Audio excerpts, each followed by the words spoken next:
আমরা বলেছি যে আমরা প্রতিশোধ নেব না। প্রতিশোধ না নেওয়ার মানে হচ্ছে আমরা আইন হাতে তুলে নেব না, কিন্তু সুনির্দিষ্ট অপরাধ যিনি করেছেন তার বিরুদ্ধে মামলাও হবে এবং তাকে সে মামলায় শাস্তিও পেতে হবে। এটি ছিল সুস্পষ্ট গণহত্যা। যাদের মাথায় উঠে যে কোনো মূল্যে গদি আমার টিকিয়ে রাখতে হবে, মানুষ যা মারা যাক কোনো অসুবিধা নেই। এই জন্য আপনারা সাক্ষী, শুধু স্থলভাগেই এই গুলি চালানো হয়নি, আকাশ থেকেও গুলি চালিয়ে মানুষকে হত্যা করা হয়েছে। এগুলা ছিল দুঃখজনক। এই দৃশ্য একটা স্বাধীন দেশের নাগরিক দেখতে হবে, এর জন্য আমরা মানসিকভাবে প্রস্তুত ছিলাম না।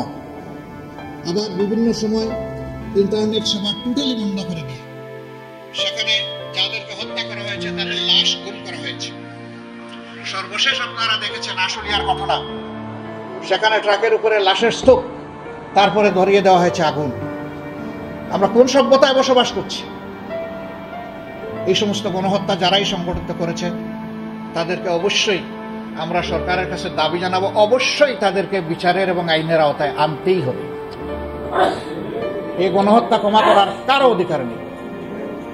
দল হিসেবে 15.5 বছর আমাদের সাথে যে বৈরিতা করা হয়েছে, আমাদের নিবন্ধন কেড়ে নেওয়া হয়েছে, অফিসগুলোতে তালা ঝুলানো হয়েছে, আমাদেরকে স্বস্তির সাথে চলতে দেওয়া হয়নি, দফায় দফায় আমাদেরকে নির্যাতন করা হয়েছে বিভিন্নভাবে, শেষ পর্যন্ত আমাদেরকে শেষ মুহূর্তে দিশাহারা সরকার নিষিদ্ধ ঘোষণা করে তারপরে তাদের কলিজা ঠান্ডা করেছে।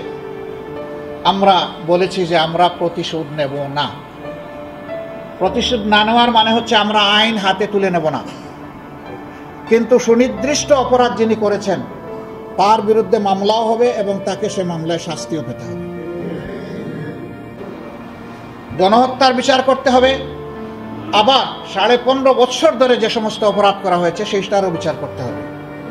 তখন সরকারের প্রধান নির্বাহী থেকে শুরু করে সকলেই তারা বলতেন, এবং এটি আইনের কথা, যে আইন সকলের জন্য সমান, কেউ আইনকে ফাঁকি দিতে পারবেন না। আমরা সেই সমান আইনের প্রয়োগটা এখন দেখতে চাই। তবে এটা ঠিক, এই আইনের আশ্রয় নেওয়ার নামে একজন নিরপরাধ মানুষও যাতে হ্যারাসমেন্টের শিকার না হয় সেটাও আমাদেরকে খেয়াল রাখতে হবে।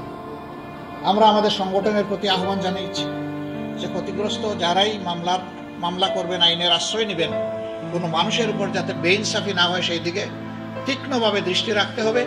বারবার চেক করে দেখতে হবে যে কোনো নিরপরাধী মানুষের নাম আমাদের অভিযোগপত্রে আছে কিনা। যদি থাকে তা অবশ্যই বাদ দিতে হবে।